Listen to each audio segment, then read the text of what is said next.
Hi! I hope this turns out well. This is my first video for my new yet to be started YouTube channel. Making the first video, not sure when I'll be able to post it, but I'm looking at this filter it has on here, and it looks like the tracking from old VHS tapes.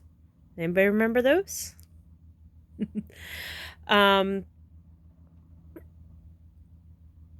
I first want to speak out about this pandemic, COVID-19, coronavirus.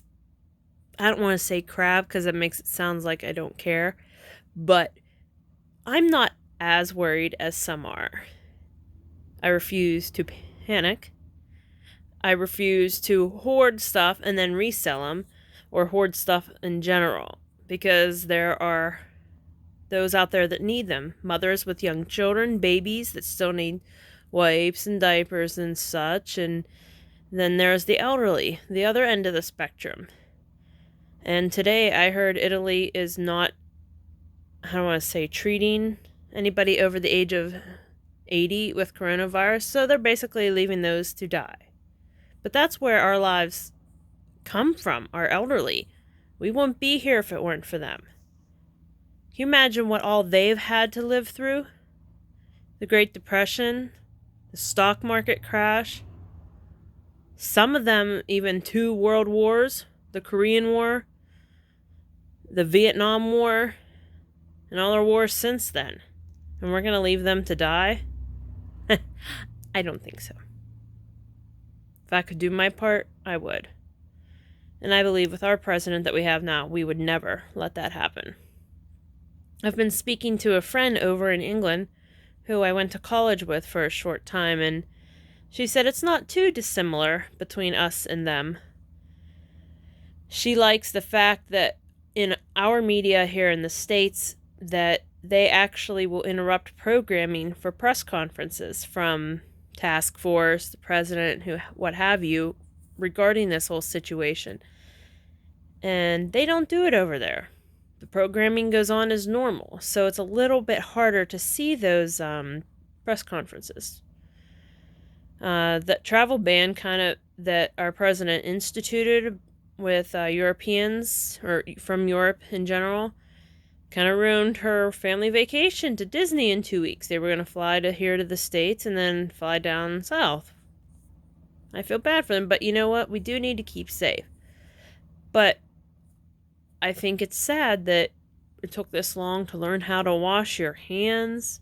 Now, I do have some theories about other stuff, but I want to get away from all that for a minute. Because this is a time we want to be happy, but careful. Don't go out if you're sick. That is a number one issue. We should have known that and been aware of that a long time ago before this so-called virus ever broke out. But I want to put that aside. I want to start doing more happier things. I'm not sure how often I'll post, but I had trouble with my YouTube account some time ago, and they suggested different things to do, and none of it was working. So while we were waiting for the YouTube engineers to get back, the person I was speaking with, we started talking about different things. You know, he asked what I view on YouTube, and I have a wide variety of things I watch on there.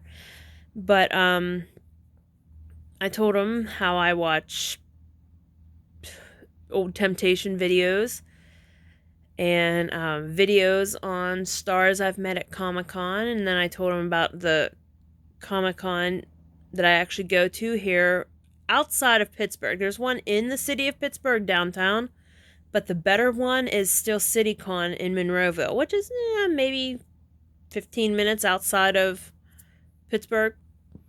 It's about a half hour away from me because I live on the other side of it. But it is so fun. I've met Ralph Macchio and Bret Hart. Those were the 2 celebrities I first ever met there.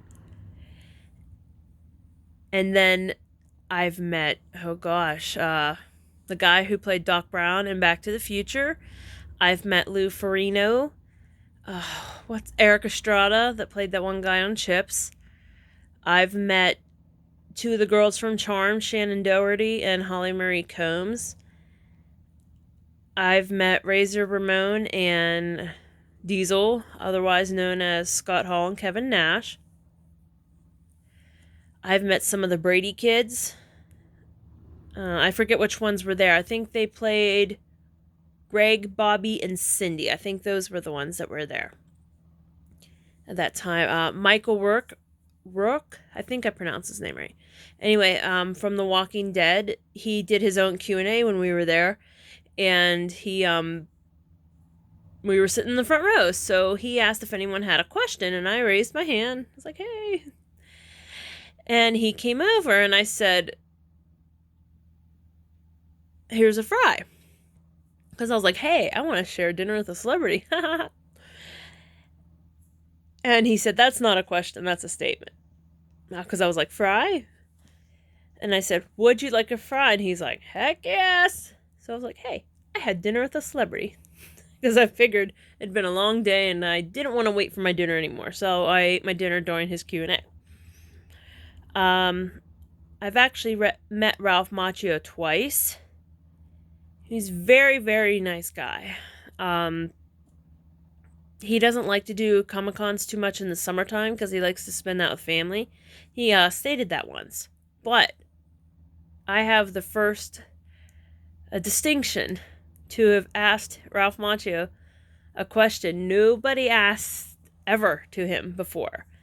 Back in the 90s, he did a movie called, The Last POW, the Bobby R. Garwood story. If you ever want to research it, look it up. I don't know, I'm just a history nerd, so it was interested me. I wished I could find it on DVD. I really do. But, and I don't know where my VHS tape is that I taped it off TV way back when. But I told him, I asked him, I said, as a history buff, this movie interested me, always has. So what was it like filming a movie about such a controversial subject? And he had to explain to everybody else because he had never been asked that question before. Yes, of course, I liked him from the Karate Kid movies and now Cobra Kai, which is awesome. And, but I forget what he said. I have the video somewhere, so if I ever find it, maybe I'll post it on here. But I thought that was really, really kind of cool that I got to ask him a question he's never been asked by anybody, and he's been at Comic-Cons all over the country, probably even the world. But I went away thinking, I was like, hey, pretty cool. So rather than get into the issue of the Bobby Garwood story, look it up and research more than just a couple places, because then you'll get the real story. Because there was controversy that he went on the side of the Vietnamese, but as we all know, we've done things to survive, which is kind of what we're doing now in this coronavirus situation. And some take it to the extreme, but Bobby Garwood knew what he had to do. I don't believe he went on the side of the Vietnamese. Yeah, he learned their language, but he did what he had to survive till he could get out. And I believe it was his mother or his sister that died while he was over there. And he was there for 14 years. Now, I have other thoughts about the Vietnam War. I am the daughter of a former hippie, and probably some of my ideas are influenced from him, but that's what we are. We're influenced from the decisions and actions of our environment growing up. That's just who we are. But, so I'll leave that aside. I won't get into that. But back to Comic-Con, what's that little Mexican wrestler? I forget his name.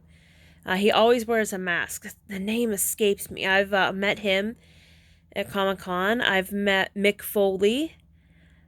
There's been so many people I've met there. I know it sounds weird to say I've met those many celebrities. Oh, the guy, Eddie something or other. I forget his name. I'll have to find the DVD he signed for me, autographed. But he played Eugene, that what do I want to call it?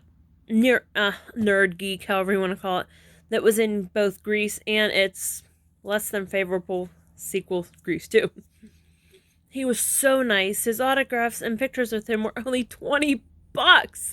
And the very absolute cheapest, which I've only seen at $30 for any autographed or picture, was the $30.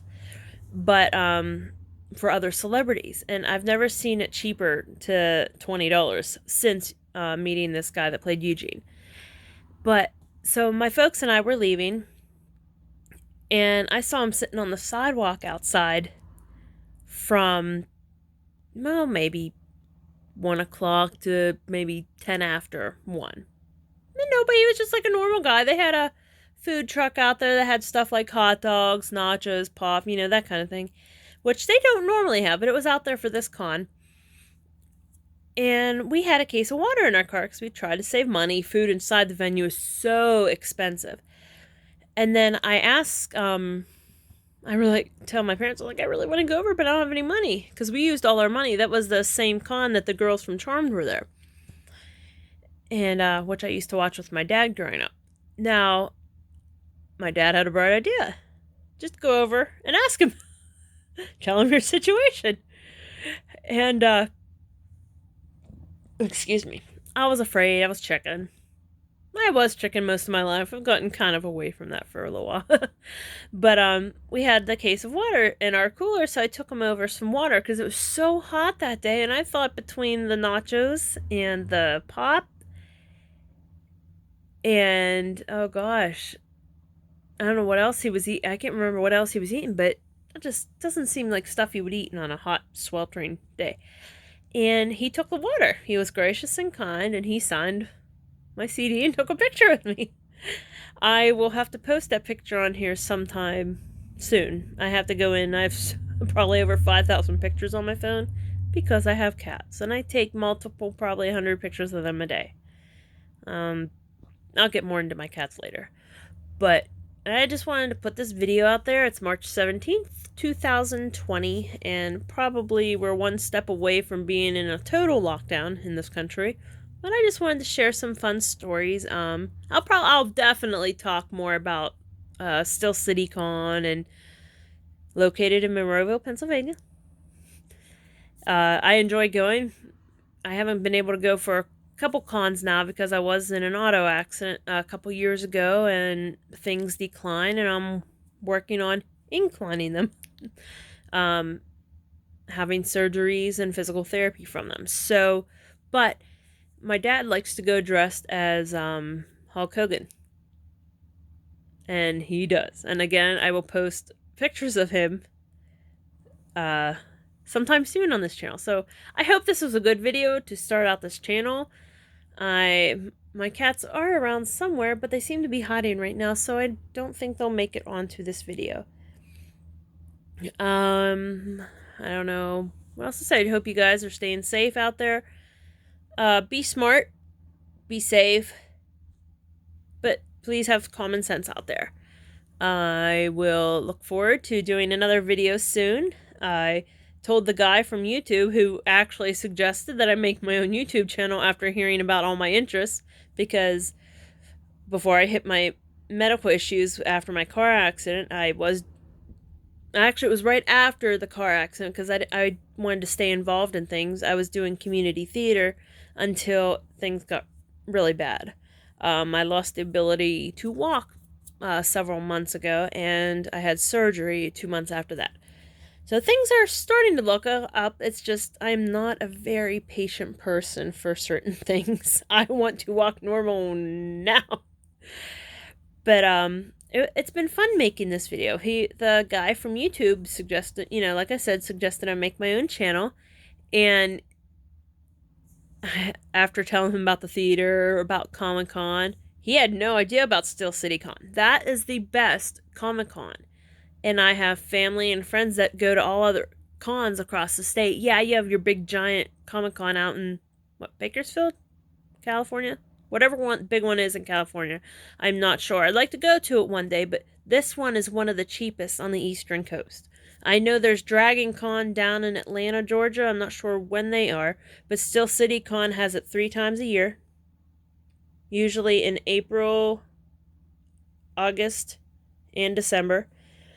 They actually yesterday just posted on their Facebook page about postponing their one for April.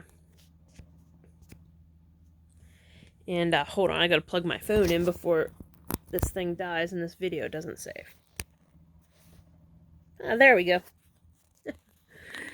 Anyway, so before I end this video here in a minute, I just want to put it out there about Still City Con.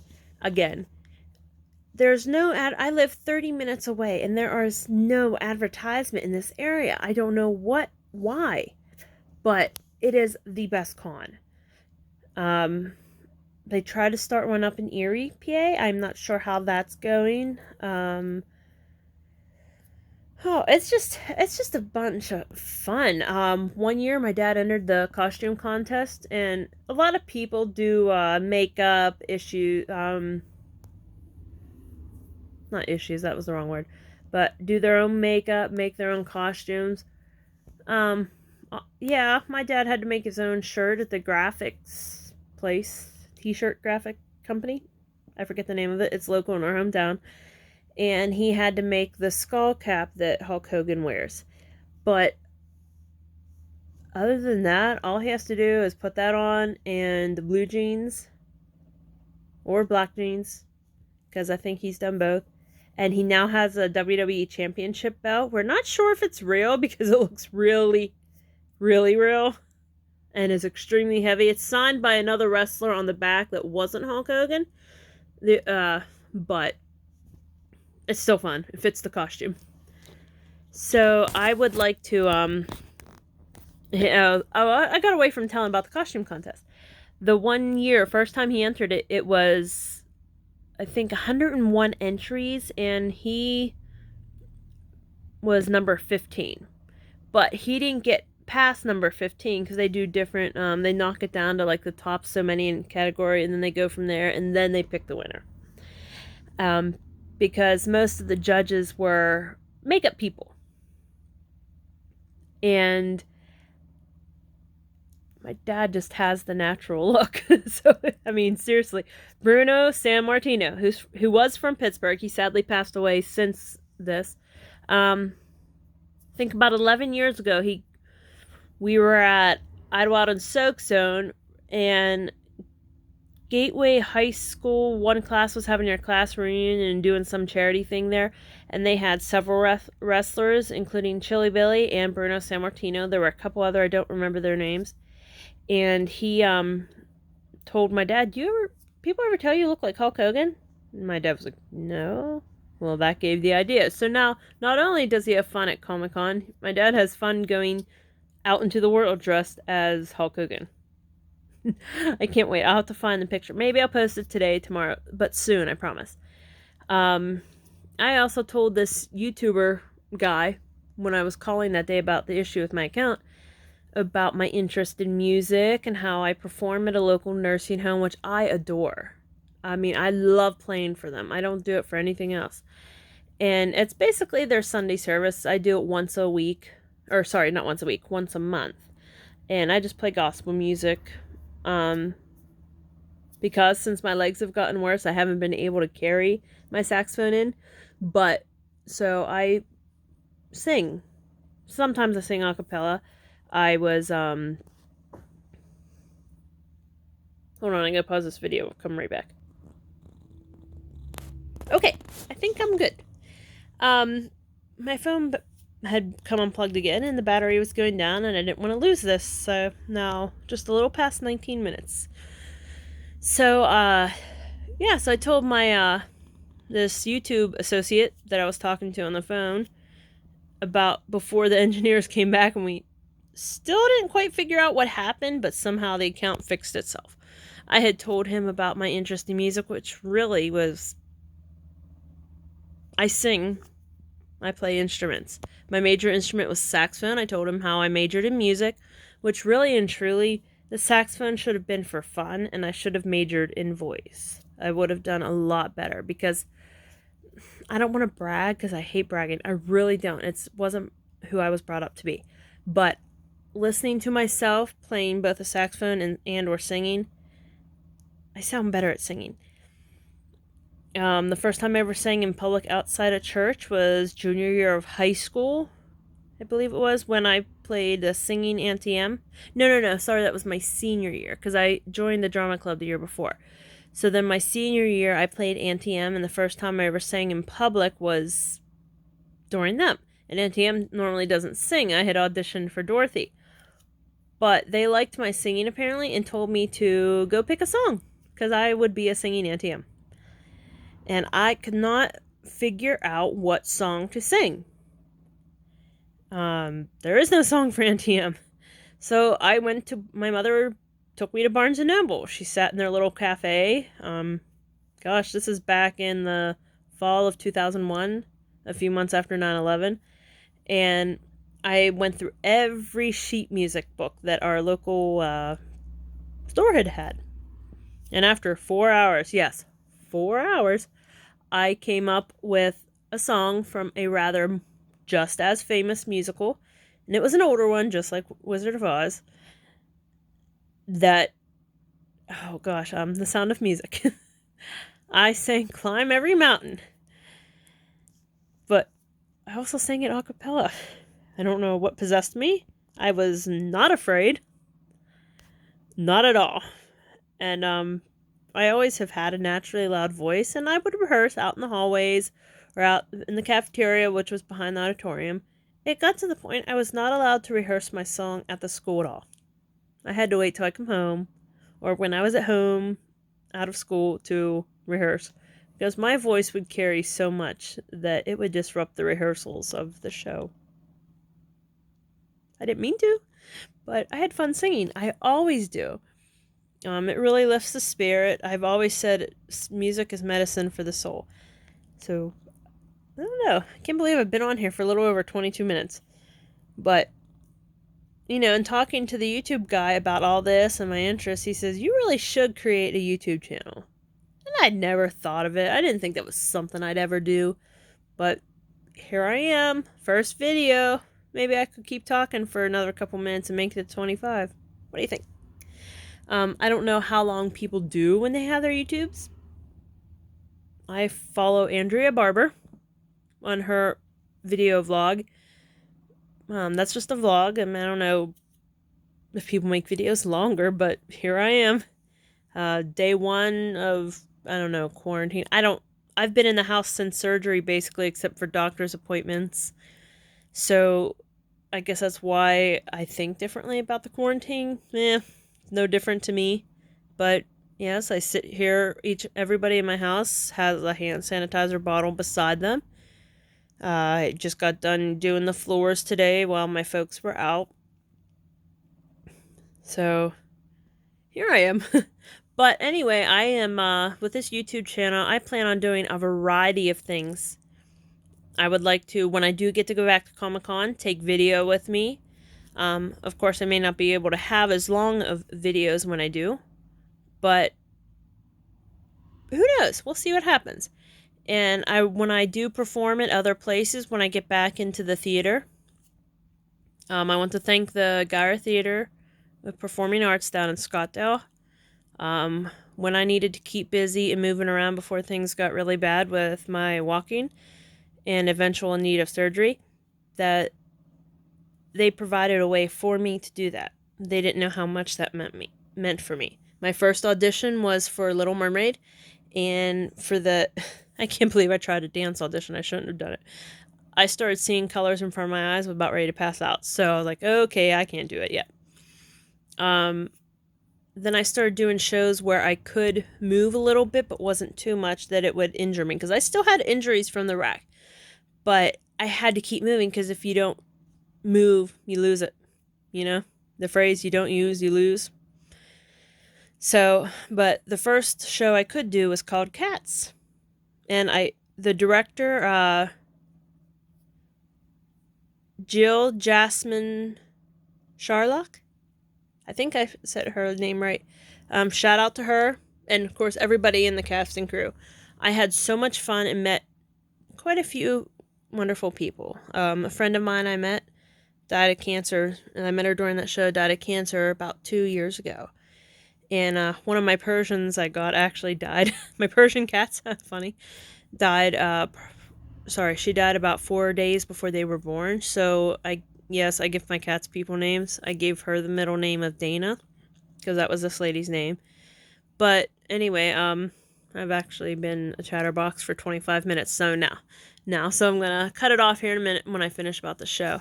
But that show, a lot of people didn't. They see me walk with a cane, but they didn't know that the steps where I was put, I had to walk up to go to the balcony where my part in the show was to be done from. That, I think rehearsal would start at 6 o'clock, and sometimes rehearsal wouldn't end till 8:30. Sometimes 9:30. I think the latest was 10. It took the whole rehearsal time for me to recover to be able to walk back down the stairs. But I kept moving because I didn't want to lose what I had. I fought it as long as I could. So now I'm working back on it. I may just do some singing videos from home. Some playing videos when I get my new saxophone soon, I hope. I'm not sure when that will be. I've been waiting 17 years to buy this, have enough money to buy this specific brand. It's Cannonball, made by Cannonball. It just has they have bigger bells on the saxophones, and they have I can't explain it, but smoothest sound. That don't even do it justice. But I would like to just put it out there. I'll be doing a variety of different things, maybe just having some thoughts, maybe doing a vlog type episode, or if I don't perform anything, show my other hobbies. I'm not trying to be vain or anything, but, when you're stuck at home, be creative. And I have a creative mind. So when that guy from YouTube suggested it after telling about all my interests, I was like, maybe I should give it a try. So, but anyway, yeah, shout out to all those people who have helped me since the accident. You know who you are. I can't list everybody, trust me. But really thank you to the Gallery Performing Arts Center. I hope when I'm back, it's located in Scottsdale, Pennsylvania. Shout out. And I hope that when I'm back to quote-unquote normal, I hope to see you back again. Back with you again, and I look forward because I love performing. Anyway, I will talk to you guys soon. Hope you enjoyed this. It's now almost 28 minutes. I don't think they'll ever be this long. Who knows? But I can talk for a while, as you can tell. Take care of yourselves, guys. Be safe, stay healthy, and we'll talk to you soon.